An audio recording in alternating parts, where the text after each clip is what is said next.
усталостью дорогу напоив, стряхнув с ладоней соль прикосновений, мой теплый вешний дождь себя излив, ложится мне котенком на колени, и нотный бисер сыплет на ладонь.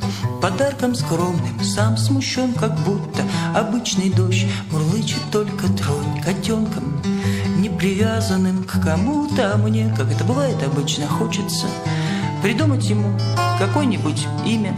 Совсем не обязательно, чтобы было отчество. Скорее всего, я буду звать его просто Апрель.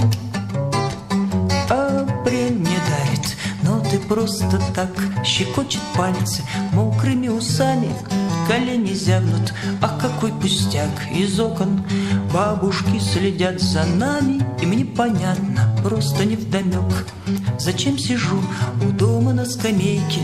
Им ясно только, человек промок, а я рисую нотные линейки, потому что это сейчас самое неотложное дело, потому что если я встану, бисер нот просто рассыплется, и я никогда не смогу уже написать песню.